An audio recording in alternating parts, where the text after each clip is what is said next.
समझ नहीं आ रहा अपने सैलरी इंक्रीमेंट का क्या करूं। बेटा इतना क्या सोच रहा है? अपने म्यूचुअल फंड्स के एसआईपी का टॉप अप करा ले। This is the right time. क्या? समझ में नहीं आया। बेटा इतना क्या सोच रहा है? अपने म्यूचुअल फंड्स का एसआईपी टॉपअप करा ले। This is the right time. अब समझा।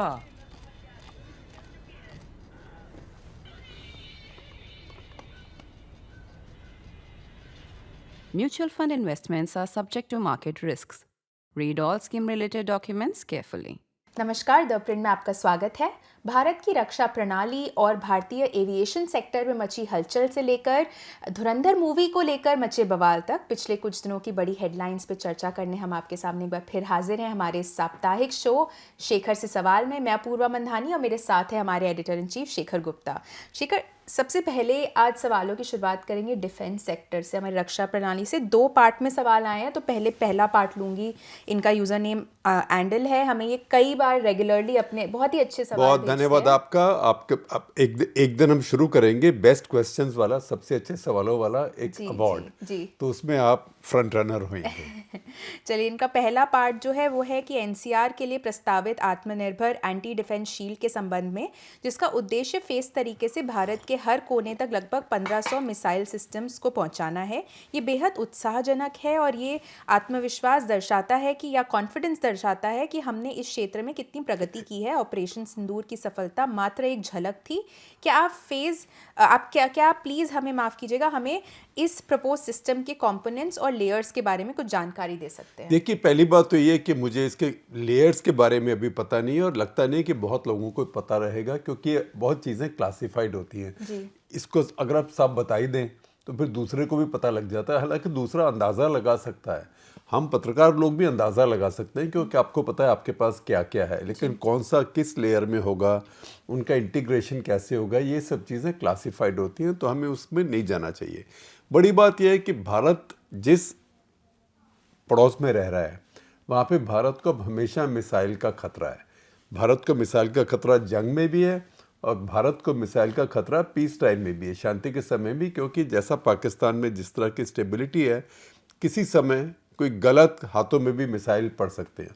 और मिसाइल क्या है? मिसाइल का मतलब ये नहीं कि कोई टेररिस्ट आपके ऊपर बैलिस्टिक मिसाइल ही डालेगा, लेकिन कोई टेररिस्ट आपके ऊपर लॉन्ग रेंज ड्रोन तो भेज ही सकता है। आप देखिए कि आजकल के छोटे छोटे ड्रोन भी बहुत दूर तक जाते हैं, तो उसके लिए एक शील्ड चाहिए। लेकिन शील्ड, आप हमेशा याद रखने की बात है, शील्ड एक तो मल्टीपल लेयर में होती है, तो शील्ड में बहुत लॉन्ग रेंज मिसाइल होंगे, 400 किलोमीटर 500 किलोमीटर भी कल को हो सकते हैं। और शील्ड में फिर एंटी बैलिस्टिक मिसाइल भी होती है, क्योंकि बैलिस्टिक मिसाइल वो होता है जो ज़मीन से ऊपर जाता है पहले, वो फिर अंतरिक्ष में जाता है और वहाँ से फिर वापस आता है। तो पहले अंतरिक्ष में जाता है, उसको पता है मुझे कहाँ जाना है, उसके ऊपर पता लिखा हुआ है, पिन कोड वगैरह और एग्जैक्ट एड्रेस। तो जैसे आपके यहाँ जोमेटो या अमेज़ॉन का डिलीवरी आती है, वैसे ही वो मिसाइल वहीं पहुँचता है जहाँ, तो जिस समय वो ऊपर जाता है वो तो दूसरे की एयर स्पेस में गया। मान लीजिए पाकिस्तान ने, चाइना ने फायर किया, वो तो अपने यहाँ से फायर करेंगे, फिर वो ट्रेजेक्ट्री चेंज करता है और अपने निशाने की तरफ आता है, फिर वो री एंट्री करता है। तो री एंट्री, जब वो ट्रेजेक्ट्री फेस करता है फिर री एंट्री करता है, उसके बीच में आपके पास एक समय होता है कि आप उसको इंटरसेप्ट कर पाएँ। तो वो इंटरसेप्शन भी पहली जो होती है वो स्पेस में होती है, तो उसके लिए एक बहुत अलग एबिलिटी चाहिए। वो हम लोगों ने कुछ सिस्टम में टेस्ट किए हैं, लेकिन वो अभी प्रोडक्शन में नहीं है। दूसरा यह है कि जब वो बैलिस्टिक मिसाइल्स दोबारा से धरती के वातावरण में, एटमॉस्फेयर में एंटर करता है, तब वो बैलिस्टिक स्पीड से आता है। इसका मतलब तब वो धरती की तरफ आ रहा है, और आपको अब पता है कि जैसे ग्रेविटी होती है, गुरुत्वाकर्षण होता है, ग्रेविटी होती है, जब वो नीचे आता है तो जितना नीचे आता है वो उतनी वो बढ़ती जाती है स्पीड उसकी, उसका एक फार्मूला है। तो उस समय उसको इंटरसेप्ट करना बहुत मुश्किल होता है, क्योंकि इसकी स्पीड बढ़ रही है, वो ऑटोमेटिकली हाइपरसोनिक एक तरीके से हो जाता है। तो उसके लिए और तरह के मिसाइल चाहिए। तो ये हर तरह के मिसाइल की कैटेगरी चाहिए, क्योंकि खतरा जो होगा, खास करके जो न्यूक्लियर वेपन्स का खतरा कल को होगा, वो तो बैलिस्टिक ही होंगे। तो उसके लिए अभी बहुत आगे जाना है, बहुत चीज़ें होनी है। इसीलिए प्रधानमंत्री ने 15 अगस्त को अपने भाषण में भी कहा था कि भारत को ये जो सुदर्शन चक्र बैलिस्टिक शील्ड मिलेगी ये 2035 तक मिलेगी। तो 10 साल वो भी लेके चल रहे हैं। तो ये नहीं कि अब दिल्ली ने ऑर्डर कर दिया अमेज़ॉन से और चारों तरफ आके मिसाइल लग गए, ऐसे नहीं होगा। और ऐसा भी नहीं है कि दिल्ली में इस समय कोई शील्ड नहीं है। दिल्ली के चारों तरफ अभी भी कई तरह के मिसाइल लगे हुए हैं और कई तरह के इंतजाम हैं। उसके आगे एक और भी इसमें इशू है। इसमें इशू ये है कि अब आप लगा दें चारों तरफ मिसाइल और फिर आपके जो इतने जहाज़ उड़ रहे हैं, दिल्ली तो इतनी बिजी एयर स्पेस है, कभी गलत चल गया, किसी को लग गया, जैसे कि अभी ईरान में हुआ, एक जहाज़ गिराया गया गलती से उनसे। तो ये चीज़ें आइडेंटिफाई फ्रेंड और फो, IFF जिससे कहते हैं, ये बहुत बड़ी बात होती है। फिर वो उसमें आपको एक इंटीग्रेटेड इलेक्ट्रॉनिक और रेडार सिस्टम बनाना पड़ेगा जो ये बताए कि कौन दुश्मन है, कौन दोस्त है, क्या चीज़ होनी चाहिए, क्या नहीं होनी चाहिए। हर समय बहुत ड्रोन भी उड़ रहे हैं, कल को ड्रोन डिलीवरी के लिए भी उड़ेंगे जैसे चीन में उड़ते हैं, और ऐसे ही ड्रोन कुछ खेती के लिए उड़ते हैं, ड्रोन शादियों में उड़ते हैं। तो आप हर ड्रोन के ऊपर थोड़ा धुम धुम धुम धुम शुरू कर देंगे। तो ये इलेक्ट्रॉनिक्स होती हैं, कंप्यूटर्स होते हैं जो बताते हैं कि ये एक ख़तरनाक चीज़ है। तो वो सब में समय लगता है। लेकिन वो कहने के बाद मैं फिर कहूँगा कि दिल्ली के चारों तरफ अभी भी कई तरह के मिसाइल हैं और वो कई रेंजेस के मिसाइल हैं। तो आप बोले कि दिल्ली में आपने S-400 क्यों नहीं लगाया? S-400 की 400 किलोमीटर की रेंज है। तो दिल्ली से आप किसको मारेंगे उसको? यहाँ दिल्ली के आसपास को, भारत के ऊपर तो कितने जहाज़ जा रहे हैं। आप ऐसे इन चीज़ों को लाइटली नहीं ले सकते हैं। तो वो वॉर टाइम में एक्टिवेट होगा और फिर कुछ ऐसी जगह होगा जहाँ वो पहले से अपनी पूरी रेंज का फ़ायदा उठा पाए। क्योंकि पाकिस्तान जो है, पाकिस्तान एक बहुत नैरो देश है, रिबन शेप्ड देश है, उसमें डेप्थ नहीं है। जैसे आपके S-400 हैं वो ठीक जगह में हों, जैसे कि अब तो एक जगह तो हमें पता ही है क्योंकि वहाँ तो प्रधानमंत्री गए थे, आदमपुर। अगर वहाँ भी हों तो वहाँ से करीब पाकिस्तान के अंदर 300 किलोमीटर वहाँ से कवर हो सकता है। लेकिन थोड़ा और आगे कहीं हो इधर उधर तो सारा पाकिस्तान उससे कवर हो सकता है। और कल को और बैटरीज आएंगी इसकी, और S-500 जो कि एक और किस्म का, एक और अगली जनरेशन का मिसाइल है, वो आएगा। हमारे कुछ मिसाइल बनेंगे। तो ये सब जो मिसाइल होते हैं ये अपने एनवायरनमेंट में काम करते हैं जी। तो वो एनवायरनमेंट बनाना और एनवायरनमेंट को कंट्रोल करना इतना ही ज़रूरी है जितना कि मिसाइल होना आपके पास ज़रूरी है। नहीं तो कल को गलती से आपका अपने जहाज़ को भी लग सकता है। इसी का एक पार्ट 2 वो बोल रहे हैं कि इस संदर्भ में मैं जानना चाहता हूँ क्या भारतीय रक्षा एस्टैब्लिशमेंट एक डॉक्ट्रिनल शिफ्ट के प्रोसेस में है, यानी अग्रेसर वर्सेस डिफेंडर के ऐतिहासिक भूमिका में, विशेष रूप से पाकिस्तान के मामले में जिसके पास स्ट्रेटेजिक डेप्थ का लाभ और ब्रह्मोस मिसाइलें हैं। हम सभी देख सकते हैं कि दशकों से हम अपने एंटी डिफेंस सिस्टम्स को वर्ल्ड स्टैंडर्ड्स के अनुरूप बनाने पर ध्यान केंद्रित कर रहे हैं और लगातार उनकी क्षमता में सुधार कर रहे हैं, जबकि बेसिक फ्लीट ऑप्टिमाइजेशन को निगलेक्ट कर रहे हैं, जैसे फाइटर्स या ट्रांसपोर्ट। हाल ही में airborne warning and control systems AWACS और रिफ्यूलर्स को लेकर कुछ प्रगति हुई है। क्षमताओं में पहले से मौजूद भारी अंतर को देखते हुए क्या हम केवल कूटनीति के बल पर चीन को दूर रखने की उम्मीद से पूरी तरह संतुष्ट हो सकते हैं, कम से कम सो कॉल्ड विकसित भारत वर्ष 2047 तक? देखिए, ऐसे है कि पहली बात तो ये है कि आप ये कहें कि हमारे पास स्ट्रेटेजिक डेप्थ है, पाकिस्तान के पास नहीं है, वो बात ठीक है। लेकिन आप क्यों चाहते हैं कि ऐसा मौका आए कि आपकी स्ट्रेटेजिक डेप्थ आपको यूज़ करनी पड़े? आपका होना चाहिए कि अगर मेरे पास बॉर्डर से 50 किलोमीटर दूर भी कोई मेरा बहुत बड़ा प्लांट है या कोई रिफाइनरी है या कोई न्यूक्लियर एनर्जी प्लांट है, थर्मल पावर प्लांट है, वो सुरक्षित होना चाहिए जी। तो हम डेप्थ में क्यों विड्रॉ करें? हमें तो हर जगह फ्रंट फुट पे होना चाहिए और इतनी हमारी सुपीरियॉरिटी होनी चाहिए। एक दुख की बात यह है कि हमने उस सुपीरियॉरिटी में इन्वेस्ट नहीं किया। हम ओवर कॉन्फिडेंट हो गए काफ़ी समय से।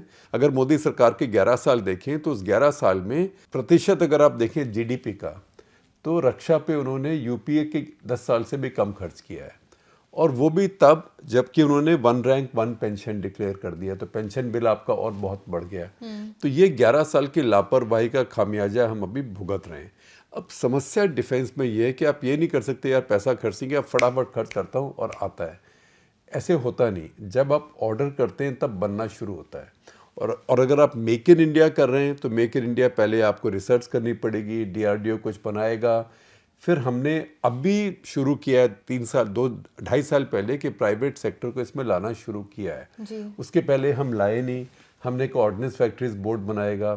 ऑर्डिनेंस फैक्ट्रीज बोर्ड तो गवर्नमेंट के डिपार्टमेंट थे। अब मोदी सरकार का एक अच्छा सुधार है कि उनको कॉर्पोरेटाइज किया गया है। वो सब कंपनियां बनी है, जैसे कि फैक्ट्री जो कि टैंक बनाती थी, T-72, T-90 रशियन टैंक है, लेकिन वो एक गवर्नमेंट का डिपार्टमेंट था। अब वो एक कंपनी बन गई है। कुछ हमारी PSUs थी, डिफेंस PSUs, जैसे भारत इलेक्ट्रॉनिक्स, भारत डायनेमिक्स जो मिसाइल बनाती है, HAL, उनको अब कंपटीशन मिल रहा है। तो अभी ये प्रोसेस शुरू हुई है। तो मेक इन इंडिया के लिए भी कंपनियां अब बाहर जाके सबसे पहले जॉइंट वेंचर पार्टनर ढूंढेगी।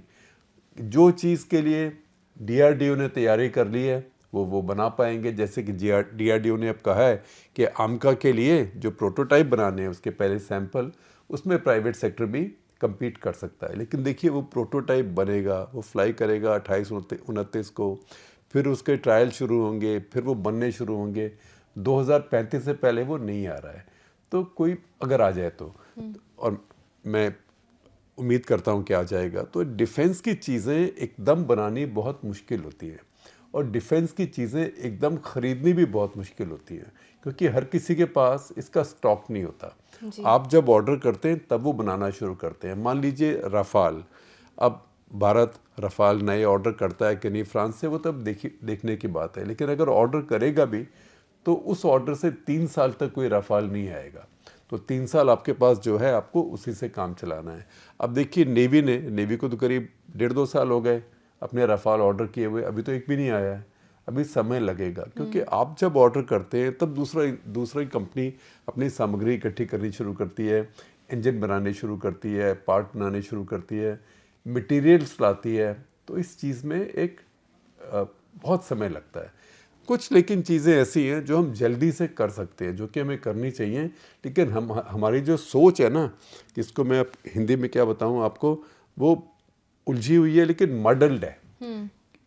अब आप देखें कि पाकिस्तान के साथ खास करके आपको इमीडिएट अगर डिटरेंट चाहिए तो आपको लॉन्ग रेंज आर्टिलरी चाहिए, और लॉन्ग रेंज तोपखाना आपको स्केल पे चाहिए, वॉल्यूम पे। अगली बार अगर वो उड़ी पुंछ के एरिया में उनकी 50 गन्स फायर करती हैं, आपकी 500 गन्स फायर करनी चाहिए। मास्ट आर्टिलरी फायर का एक अलग डिटरेंस होता है। आपके पास अब कंपनियां हैं जो आपके लिए आर्टिलरी बना सकती हैं, चाहे वो L&T है, चाहे वो टाटा है, चाहे वो कल्याणी है, भारत फोर्ज, ये सब गन्स बना सकती हैं। भारत सरकार की कंपनियां भी गन्स बना सकती हैं। तो अब दबादबी गन्स बना के और एम्यूनिशन बना के स्टॉक करना चाहिए। वैसे दुनिया में इस समय एम्यूनिशन की 155 mm जो आर्टिलरी है उसकी बहुत डिमांड भी है और काफ़ी भारत का बिक भी रहा है। तो ये सब चीज़ें एक स्केल होना चाहिए, एक स्केल पे काम करना चाहिए। 6 महीने की प्लान, 1 साल की प्लान, 3 साल की प्लान, 5 साल की प्लान, 10 साल की प्लान। तो जो अभी हम शील्ड की बात कर रहे हैं दिल्ली की या भारत की, वो करीब 10 साल का प्रोजेक्ट है। तो 10 साल तक हम क्या करेंगे? जो रफ़ाल नहीं आएंगे वो कम से कम 3-3.5 साल का प्रोजेक्ट है। तब तक हम क्या करेंगे? तो तब तक जो है हमारे पास उससे काम चलाएंगे। ठीक है, अभी कुछ तेजस मार्क 1 आने शुरू हो जाएंगे, तो हो सकता है एक स्क्वाड्रन ऐसा तैयार हो जाए अगले साल के एंड तक, जो कि ऑपरेशंस में काम आ सके। लेकिन वो भी फ्रंटलाइन फाइटर अभी नहीं होगा। तो ये सारे हम लोगों ने चीज़ें लापरवाही से पीछे छोड़ दी हैं। अभी देखना है किस एरिया में हम क्विकली, एक जल्दी से जल्दी अपनी गैप्स फिल कर सकते हैं। इसलिए मैं कहता हूँ 6 महीने की प्लान, 1 साल की प्लान, 3 साल की प्लान, 5 साल की प्लान, 10 साल की प्लान। शेखर, अगला सवाल अनुराग उपाध्याय का है। वो बोल रहे हैं भारतीय एयरलाइन क्षेत्र को 2 कंपनियों का डुओपली बनाने में सरकारी नीतियों की क्या भूमिका है? इस क्षेत्र में नए खिलाड़ी क्यों नहीं उभर रहे हैं? क्या इसके लिए उच्च या हाई ATF टैक्सेशन, अचानक प्राइस कैप्स तय करना आदि जिम्मेदार है? प्लीज़ इस विषय पर कट द क्लटर करें। देखिए, पहली बात तो ये है, ये मैं नेशनल इंटरेस्ट में शायद लिखूँ भी, कि भारत सरकार के सुधार तो एक तरह से हुआ कि प्राइवेट एयरलाइंस आपने अलाउ कर दी और अपनी एयरलाइन आपने बेच दी। लेकिन सरकार का हाथ उस पर अभी भी बहुत स्ट्रांग है। उस सरकार के हाथ से 2 चीज़ें होती हैं। एक तो जो कंपनी बड़ी हो जाती है उसकी लॉबिंग पावर उतनी ज़्यादा होती है, और सरकार की पावर तो होती है, तो सरकार के थ्रू अपने काम करा सकती है। दूसरी बात ये होती है जब सरकार इतनी हैवी हैंडेड और उसकी इतनी पावर होती है, तो जो आपका रेगुलेटर है उसकी पावर कम होती है। आपको मैं उदाहरण देता हूँ, किसी बैंक में समस्या हो, अगर 50,000 डिपॉजिटर्स ICICI बैंक के परेशान हो, तो निर्मला सीतारमन तो कोई टीवी स्टूडियो से स्टूडियो पे नहीं जाती हैं कि क्या हो गया, RBI उसको हैंडल करता है ना, RBI उसका रेगुलेटर है। ऐसे स्टॉक मार्केट में कुछ हो जाए तो निर्मला सीतारमन तो नहीं जाती हैं, सेबी चेयरपर्सन जाते हैं, क्योंकि वो उनका रेगुलेटर है। ऐसे ही एविएशन में एक रेगुलेटर है जिसको भी DGCA बोलते हैं, पर उसको बहुत स्ट्रॉन्गर बना के और सरकार को बाहर निकल जाना चाहिए। मेरे सोच में भारत सरकार में नागरिक उड्डयन सिविल एविएशन का मंत्रालय ही नहीं होना चाहिए। तो हावियर मिलेई ने जो किया अर्जेंटीना में, थोड़े से स्केल पे वो भारत में भी होना चाहिए। तो लेकिन अब देखिए वो बना हुआ है, अब मंत्री अपनी हर जगह फजीयत करा रहे हैं इधर उधर जाके, ज़रूरत नहीं है। कंपनीज़ हैं, इनको आपस में कम्पीट करने दीजिए। अगर दो भी हैं तो इंडिगो इस समय बहुत बड़ी कंपनी है, उसकी बहुत वैल्यूएशन है, हालांकि उसकी 17-18% कम हो गई पीछे, लेकिन उसकी बहुत वैल्यूएशन है मार्केट में, वो पैसे रेज कर सकती है। उसको अपना ठीक करना है, क्योंकि उसका कंपटीशन एयर इंडिया के साथ है जो टाटास की है। उसके प्लेन्स भी और आ रहे हैं और आते रहेंगे साथ साथ। अब ये ज़रूर आपकी बात ठीक है कि 2 एयरलाइन के पास सब कुछ हो गया। लगभग दोनों एयरलाइन के बीच में करीब 80-85% के करीब मार्केट है, लेकिन फिर भी आकाशा एयर भी बढ़ रही है। हो सकता है कि स्पाइस जेट, वो पहले उनका डबल सेटबैक हो गया था, उनके अपने फाइनेंशियल इश्यूज थे, फिर उन्होंने काफ़ी सारे 737 मैक्स बोइंग के ऑर्डर कर दिए। 737 मैक्स रुक गए वो 2 क्रैश के बाद में, तो अब वो आने शुरू हुए हैं वहाँ पे। उसके अलावा जो भारत में कमी है और जो कि एक चिंता का विषय है, वो ये है कि कई रीजनल कैरियर्स जो हैं वो आए, लेकिन फिर वो डूब गए, वो चल नहीं पाए। जैसे साउथ में कुछ छोटे प्लेन लेके छोटे सेंटर्स को कनेक्ट करने के लिए उनकी वॉल्यूम नहीं बन पाई। पर जैसे कि भारत में सिविल एविएशन बढ़ रहा है, कोई ना कोई ऐसे ग्रुप भी आएंगे जो रीजनल कनेक्टर्स होंगे, जो उसके साथ आगे चल सकेंगे, और रीजनल कनेक्टर्स फिर हब एंड स्पोक अपना अरेंजमेंट करेंगे बड़ी एयरलाइंस के साथ। तो आपकी बात ठीक है कि 2 एयरलाइन होना भारत जैसे देश में एक डुओपोली बन गई है। तीसरी चौथी को आना चाहिए। मुझे लगता है तीसरी आकाशा एयर आएगी, क्योंकि उसकी भी डीप पॉकेट्स हैं, इन्वेस्टर्स हैं उसके पास में, और फिर कुछ रीजनल कैरियर्स आएंगे। लेकिन इस सब आने के लिए भारत सरकार को निकल जाना चाहिए इसके अंदर से, क्योंकि अगर वो इतनी प्राइवेट कंपनीज बड़ी बड़ी आपस में compete कर रही हैं, तो आप किस मर्ज की दवा हैं? आप निकल जाइए ना यहाँ से, आपकी ज़रूरत नहीं है। अब स्टील मिनिस्ट्री भारत में है, क्या करती है वो? अब स्टील पॉलिसी वो तो ड्यूटीज सेट नहीं करती, वो तो कॉमर्स मिनिस्ट्री करती है या फाइनेंस करती है। स्टील मिनिस्ट्री सेल के प्लांट चलाती है, तो कम से कम उसके पास अपने प्लांट तो हैं चलाने के लिए। और वैसे भी एक मंत्रालय आपने किसी को दे दिया, कुमारस्वामी को दे दिया कि उसको बेचारे को कुछ तो देना है, आपका पार्टनर है। लेकिन सिविल एविएशन में तो सरकार के पास अभी बिजनेस ही कोई नहीं है। ये पवन हंस वगैरह छोटी मोटी कंपनियां हैं, इन सबको भी प्राइवेटाइज करके सरकार को बिल्कुल बाहर निकलना चाहिए, और ये एक प्रॉपर कंपटीशन वॉचडॉग रेगुलेटर वो होना चाहिए। शिखर, अगला सवाल धुरंधर मूवी से जुड़ा हुआ है। संकल्प हल्का लंबा सवाल है। बोल रहे एक बार फिर एक और फिल्म विवादों के घेरे में आ गई है, धुरंधर। हम ऐसी स्थिति में क्यों पहुंच गए हैं जहां कुछ घंटों के मनोरंजन को भी आलोचनाओं के से बचना मुश्किल हो गया है। अभिव्यक्ति की स्वतंत्रता या फ्रीडम ऑफ एक्सप्रेशन अच्छी और पवित्र मानी जाती है, लेकिन जब ये लगातार समाज की कमियां निकालती रहती है तो चिढ़ पैदा करती है। मैं राइट विचारधारा को आदर्श तो नहीं मानता, लेकिन लेफ़्ट विचारधारा बहुत ज़्यादा इलीटिस्ट और नार्सिसिस्टिक हो गई है, वो बोल रहे हैं। मुझे आपका निरुपमा राव वाला कथन याद है, हम इम्प्रेस नहीं है, वी आर नॉट इम्प्रेस, जो मुझे लगता है कि भारतीयों की एक डिफाइनिंग एट्रीब्यूट है। आक्रोश काफ़ी हद तक सोशल मीडिया तक ही सीमित है, लेकिन अब वे बाहर भी फैल रहा है। क्या इतना ज़्यादा इंटरफेरेंस या हस्तक्षेप ही लेफ़्ट के वैश्विक महत्व खोने का कारण नहीं है? और भारत में जहां लेफ़्ट का बढ़ता प्रभाव मेरे लिए आश्चर्य की बात है, वहां इस तरह के वोक लेफ़्ट के उदय या राइज का कारण क्या है? देखिए, पहली बात तो मैं आपके सवाल के आखिरी हिस्से से आता हूँ। भारत में लेफ्ट का प्रभाव नहीं बढ़ रहा है, भारत में लेफ्ट का प्रभाव कम हो रहा है। और जहाँ लेफ्ट का प्रभाव था, जैसे भारत के कैंपसेस थे, स्टूडेंट पॉलिटिक्स में, टीचर पॉलिटिक्स में, तो वो तो सिस्टमेटिकली अब ख़त्म हो रहा है, कम हो रहा है। आप ज़्यादा ट्विटर देखेंगे तो आपको लगेगा ये हो रहा है, क्योंकि वहाँ पे कुछ लोग बोलते हैं, कुछ अपनी भड़ास भी निकालते हैं, वहाँ पे एक आज़ादी भी है, तो उसको आप रिएक्ट कर रहे हैं।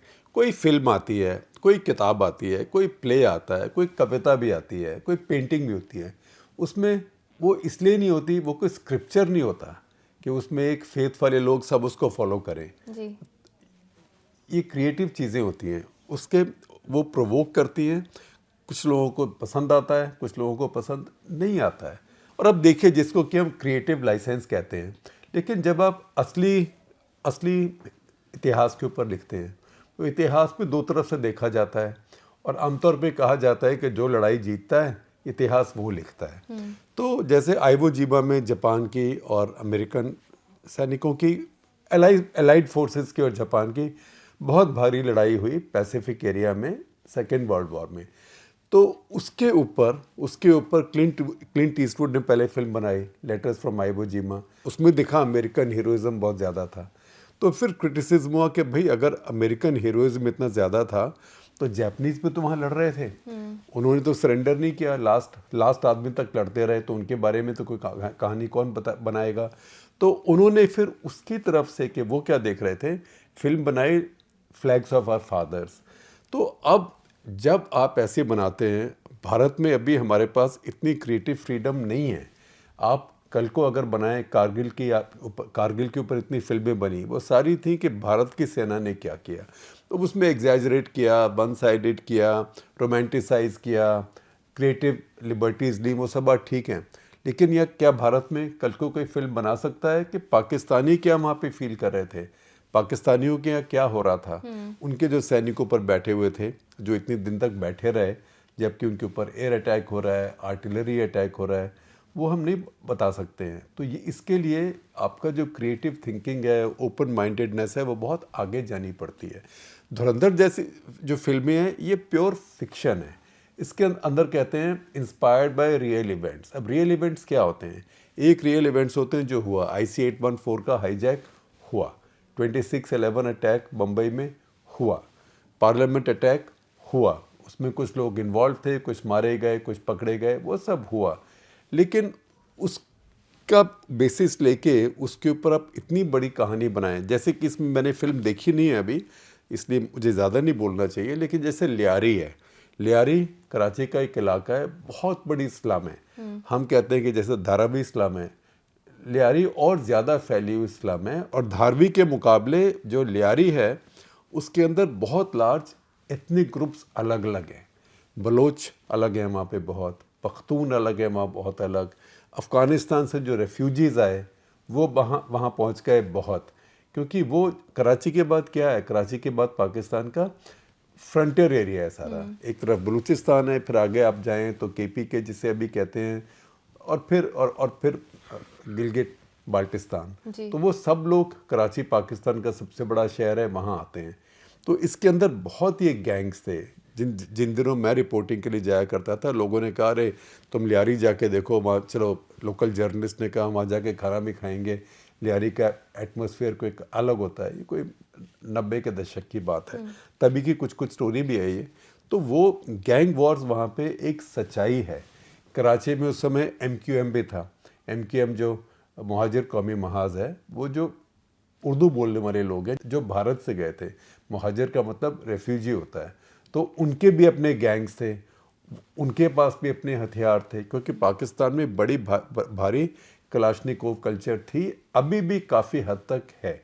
तो वो कहानियाँ हैं, लेकिन उसके अंदर फिर आप कितना कुछ जोड़ के और उसको कैसे अपने नेशनलिज्म में डाल सकते हैं, ये अगर कोई फिल्म मेकर करता है तो उसको जो लोग जिनको पसंद आता है, काफ़ी लोग उसको देखेंगे क्योंकि ये एंटरटेनमेंट अच्छा है। जैसे कि लोगों ने पठान देखी, वो टोटली नॉनसेंसिकल लॉजिकल तो फिल्म नहीं था ना, दो आदमी उड़ के जा रहे हैं कि पीछे एक लेकिन वो कहानी थी प्योर एंटरटेनमेंट था। तो आपने पठान देखी, आपने एंटरटेनमेंट के लिए देखी, आपने इसलिए नहीं देखी कि इंडियन बुरा है पाकिस्तानी, इंडियन अच्छा है पाकिस्तानी बुरा है। पाकिस्तानी तो उसमें खैर दीपिका पादुकोण तो बुरी हो नहीं सकती, है ना। तो वो प्योर एंटरटेनमेंट था, अनएडल्ट्रेटेड। तो कई लोग तो देखेंगे एज प्योर एंटरटेनमेंट, कई लोग देखेंगे क्योंकि उनको इसकी पॉलिटिक्स पसंद आएगी कि पाकिस्तान में तो होता ही ऐसे है और हमारे लोग कितने धाकड़ हैं, उन्होंने पाकिस्तान में सब कुछ कर दिया। मैं कल एक देख रहा था, पाकिस्तान में एक महानुभाव हैं, वो काफ़ी नॉनसेंस बोलते हैं, तो वो एक और नॉनसेंस बोल रहे थे। तो उन्होंने कहा इंडियन ऐसी फिल्म बनाते हैं, तो हाँ ऐसी फिल्म क्यों नहीं बनाते जो दिखाए कि हमारे सीक्रेट एजेंट्स इंडिया में क्या क्या कर रहे हैं। तो मैंने कहा बी माई गेस्ट, तुम करके ही दिखा दो, क्योंकि हम परेशान रहते हैं आपसे, सच्चाई आप बोली दो ना, ताकि दुनिया को मालूम पड़ जाए। तो ये कहने की बातें हैं। और ये जो थोड़ा सा इस पर जो पुशबैक आ रहा है, जिसको आप लेफ़्ट कहते हैं, मैं कहूँगा ये सेकुलर लेफ़्ट लिबरल पुशबैक है। ये किसी वॉर फिल्म के ऊपर भी ऐसे ही आता है, लेकिन अब ज़्यादा इसलिए आ रहा है क्योंकि इसमें एक, मैंने फिल्म देखी नहीं इसलिए मैं ध्यान रखूँगा, लेकिन एक जो आइडिया जो सनी देओल की फिल्मों के साथ शुरू हुआ भारत में कि मुस्लिम और टेररिज्म एक ही चीज़ है, वो पर्यायवाची है, वो सिनोनिमस हैं।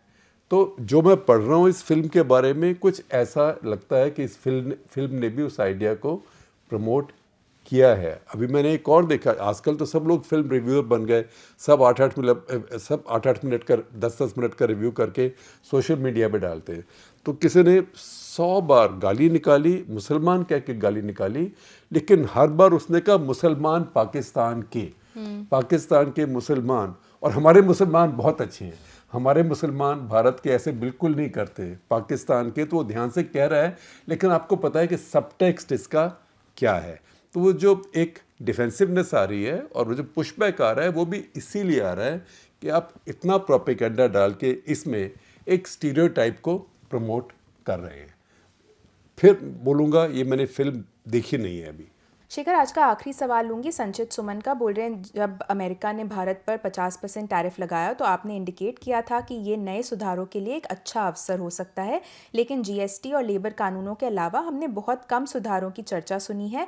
क्या मुझसे कोई सुधार छूट गया है या कोई अन्य सुधार पाइपलाइन में है? देखिए, कुछ सुधार हैं और कुछ होने चाहिए, उनकी कहानी बताता हूँ। लेकिन उसके पहले जो पहले सवाल का मैं जवाब दे रहा था पाकिस्तान का, उसमें अपनी कहानी बता देता हूँ। तो ये करीब आज से 30 साल पहले की बात होगी कि हम कराची में थे, तो मैंने देखा बड़े बड़े वहाँ पे होर्डिंग्स लगे हुए फिल्म के। फिल्म का नाम है इंटरनेशनल गोरिल्ले। और उसमें कई लोग गन वन लेके ऑटोमेटिक राइफल्स फायर कर रहे हैं, धूम धूम हो रहा है। और पाकिस्तान के टॉप मोस्ट एक्टर्स जो हैं, बाबरा शरीफ, नीली जो उसकी एक्ट्रेसेस थी उस टाइम, ऐसे उनके जो मेल एक्टर थे, सबके फ़ोटो बड़े बड़े लगे हुए थे। कोई बड़ी फिल्म थी और साथ में सलमान रुश्दी की फ़ोटो भी थी उसमें। तो मैंने कहा ये क्या फ़िल्म चल रही है, रुश्दी की फ़ोटो है, लड़ाई हो रही है। तो किसी ने कहा, मेरे दोस्त थे वहाँ पे डॉन न्यूज़पेपर के ओनर, तो उन्होंने किसी को बुलाया जर्नलिस्ट को, भाई क्या है। तो उसने कहा एक फ़िल्म आई है, उसमें दिखाया है कि कैसे सलमान रुश्दी से बदला लेने के लिए पाकिस्तान के मुजाहिद गए हैं और उसको मार के आते हैं। तो हमने कहा वो फिल्म देखते हैं। तो मेरा मित्र हमीद हारून ने कहा चलो शाम को फिल्म देखने चलते हैं। तो हम चले गए, उसने 2-4 अपने फ्रेंड्स भी बुला लिए, कुछ अपने, एक उनके कज़न थी उनको बुला लिया, उनके हस्बैंड भी। तो हम 10-12 लोग फिल्म देखने गए। अच्छा, फिल्म वो बड़ी कलरफुल थी। फिल्म वो वही थी कि सलमान रुश्दी ने हमारे नबी की बेहुरमती करी है और उसके लिए प्रोटेस्ट हुआ। और प्रोटेस्ट के अंदर जो एक डीएसपी था, उसने फायर किया, अपनी बहन को ही मार दिया उसने उस फायरिंग में। तो उस डीएसपी से भी बदला लेना था, कुछ ऐसी कहानी थी। तो उसका कुछ लड़का, कुछ 2-3 लोग एक सब इकट्ठे हो गए कि पहले तो इसको मार के इससे बदला लेंगे और उसके बाद हम सलमान रुश्दी को ढूंढ के मारेंगे। तो फिर वो सलमान रुश्दी को ढूंढते ढूंढते एक आइलैंड पे पहुंचते हैं, कुछ फिलीपींस टाइप आइलैंड था, वहाँ पाम ट्रीज थे काफ़ी और फिलिपिनो टाइप ही लोग घूम रहे थे जी। और वहाँ पे वो जाते हैं और वहाँ सलमान रुश्दी ने अपने चारों तरफ इजरायली सिक्योरिटी रखी हुई है अपने लिए और खैर वो काफ़ी ड्रामा होता है, उसका एक आर्टिकल है मेरा, वो मैं आपसे शेयर करूँगा लिंक में, इंडिया टुडे का आर्टिकल है, मैंने आके लिखा था। तो फिर बाद में वो सब मिल के आपस में सलमान रुश्दी को ख़त्म करते हैं। और वो ख़त्म कैसे होता है? फाइनली वो ख़त्म ये होता है कि जब ख़त्म करने का टाइम आता है तो ऊपर से आग आती है और वो उसको जला देती है उसके अंदर। तो उस टाइम मेरी लास्ट लाइन यही थी कि ये फिल्म मैंने देखी उस शहर में जहाँ सलमान रुश्दी की मदर रहती है। तो ये फिल्मों में सब तरह की चीज़ें होती हैं। अच्छा, उसके बाद मैं कहानी बताता हूँ, क्योंकि तभी का टाइम जब ये लियारी शारी सब कुछ चीज़ें भी चल रही थी, क्योंकि इतने रेफ्यूजीज़ आ गए थे और इतने ये ट्रायड्स इन्हें कहते हैं गैंग्स वहाँ आ गए थे, बहुत ज़्यादा गैंग्स थे कराची में, ख़ास करके लियारी वगैरह एरिया में। तो अगले दिन वहाँ पे जो डीआईजी थे इंटेलिजेंस के, उनके पास उनका कोई कांस्टेबल टाइप आया कोई कि जी एक रिपोर्ट देनी है। तो बोले क्या? कहते इंडिया से एक साफ़ी आए हैं और उनके साथ एक फ़ोटोग्राफ़र भी हैं और काफ़ी अजीम जाने माने साफ़ी हैं, और वो रात को एक फ़िल्म देखने गए थे और वो कुछ लोकल लोगों के साथ गए थे, यहाँ के भी जाने माने लोगों के साथ। और फिर बाहर उन्होंने रेडी के ऊपर कबाब भी खाए और इंटरवल में फिर कुछ उन्होंने फ़िल्म देखी।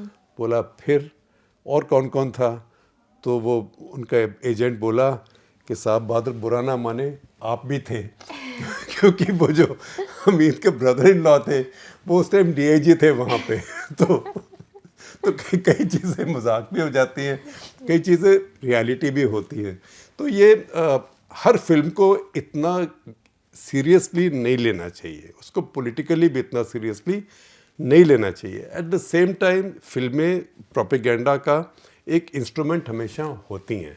अगर आप देखें हॉलीवुड की फिल्में जो वियतनाम वॉर पे बनी, कई उसमें रियलिस्टिक भी बनी, लेकिन सेकेंड वर्ल्ड वॉर पे बनी, वो काफ़ी कुछ एक तरह से एक तरफ से बनी हुई फिल्में थीं। तो इसका पॉलिटिकल कंटेंट होता है, उसके ऊपर डिबेट होनी चाहिए, लेकिन सिर्फ उसको ये कहना कि जो इसे क्वेश्चन करता है वो ज़रूर एंटी नेशनल होगा या वो प्रो मुस्लिम होगा या वो प्रो पाकिस्तान, तो खैर बिल्कुल भी नहीं होगा। क्योंकि पाकिस्तान में एक मैंने और रिएक्शन देखा, वो पढ़े लिखे पाकिस्तान की एक महिला का है, सहर बलोच, जो कहती हैं कि देखिए इंडियंस के यहाँ पे भी तो गैंग है, पर उन्होंने सेक्रेट गेम्स बनाई, गैंग्स ऑफ वासीपुर बनाई, हम क्यों नहीं पाकिस्तान में अपने गैंग्स के ऊपर या जो कुछ हुआ फिल्में क्यों नहीं बना सकते? वो भी एक डिबेट है जो कि उस साइड पर भी हो रही है। अब मैं वापस आता हूँ रिफॉर्म्स के ऊपर। लेबर रिफॉर्म्स एक बहुत बड़ी बात है। लेबर रिफॉर्म्स पास किए थे 2020 में, जबकि हम सब कहते थे कि क्राइसिस का टाइम है, क्राइसिस को कभी बेकार नहीं करना चाहिए, इस मौके का फ़ायदा उठाना चाहिए। लेकिन उसके बाद मोदी सरकार उसको नोटिफाई करने से रुक गई। उसका एक कारण ये था कि फार्म लॉज के ऊपर इतनी बड़ी प्रोटेस्ट हो गई, जो कि एक बदकिस्मती है भारत की, क्योंकि वो अच्छी लॉज थी। इस समय काफ़ी रिफॉर्म करना ज़रूरी है, क्योंकि ये रिफॉर्म कुछ हुए हैं, आरबीआई ने रेट भी कट किए हैं, लेकिन अब देखिए कि आपके यहाँ इन्फ्लेशन इतना कम है। इतना कम क्यों है? क्योंकि लोग खर्च नहीं कर रहे हैं, कंपनियां इन्वेस्ट नहीं कर रही हैं। तो आपको वो एनवायरनमेंट फिर से क्रिएट करना है और सरकार को ये दिखाना है कि हम बिज़नेस में नहीं हैं, हम बिज़नेस से बाहर निकल रहे हैं। इसलिए सरकार को कुछ प्राइवेटाइजेशन करना चाहिए। एक तो कंपनीज़ को जहां उनके पास बहुत शेयर्स हैं, कम से कम अपनी शेयर होल्डिंग कम करनी चाहिए कि मार्केट में और शेयर्स आएँ और सरकार के पास कैपिटल आए और सरकार उस पैसे को यूज़ कर सकती है। अगर सरकार के पास वो पैसा, मान लीजिए IDBI बैंक है, कई सालों से वो प्राइवेटाइजेशन के लिए पड़ा हुआ है, प्रोसेस ही चल रही है, बार बार हर साल सरकार कहती है इस साल हो जाएगा। अभी भी हमारी वित्त मंत्री कह रही है कि इस फाइनेंशियल ईयर के पहले हो जाएगा, पर वो समय निकलता जा रहा है, कुछ उसके अंदर गुत्थी होती है। तो अगर इंस्टिंक्टिव आप रिफॉर्मर हो तो आपको उसको बात को ख़त्म करना चाहिए। उसको बेचेंगे, आपके पास पैसे आएंगे, जितने सरकार के पास पैसे आएंगे उतना सरकार मार्केट से बोरो कम करेगी।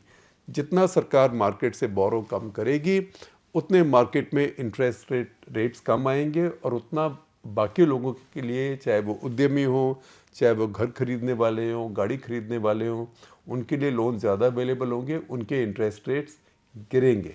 तो सरकार के जो रिफॉर्म होते हैं वो बहुत तरह के होते हैं और उनमें से एक रिफॉर्म ये होता है कि सरकार अगर नॉन टैक्स अपनी रेवेन्यू रेज कर पाए, टैक्स बढ़ेगा फिर तो लोग परेशान होंगे, लेकिन नॉन टैक्स रेवेन्यू रेज कर पाए, जिसका एक तरीका है, एक तो जो सरकार के पास लैंड है, प्रॉपर्टी है, बड़ी बड़ी रेलवे के पास लैंड है, डिफेंस के पास लैंड है, टेलीकॉम के पास लैंड है, उस लैंड को सरकार मोनेटाइज करे। तो सरकार कहती रहती है लेकिन ज़्यादा कर नहीं पाती है, क्योंकि घबरा जाती है, कंट्रोवर्सी हो जाएगी। उसके अलावा वेस्टेड इंटरेस्ट भी होते हैं। और दूसरी चीज़ ये है कि जो सरकार के पास कंपनीज हैं अपनी, अगर आपको प्राइवेटाइज सबको नहीं भी करना तो कुछ को कीजिए, और बाकी में, हालांकि मोदी जी ने कहा था कि सरकार को बिजनेस में नहीं होना चाहिए, लेकिन फिर भी अगर वो नहीं करना चाहती हो तो कम से कम अपनी शेयर होल्डिंग तो कम करे, जिससे कि सरकार के पास पैसा भी आए, मार्केट के अंदर शेयर्स भी आए, आम इन्वेस्टर उन शेयर्स को खरीद सकता है, और फिर एक हवा भी बने कि भारत हर एरिया में सुधार कर रहा है, रिफॉर्म कर रहा है। तो आपकी बात ठीक है, ये बड़ा रिफॉर्म है लेबर का, लेकिन भारत को बहुत रिफॉर्म चाहिए, भारत को खेती में भी बहुत रिफॉर्म चाहिए। चलिए इसी बात पे हमारा आज का एपिसोड यहीं ख़त्म होता है। आशा करती हूँ आपको ये एपिसोड भी पसंद आया होगा। हमसे जुड़ने के लिए आप सभी का बहुत बहुत धन्यवाद।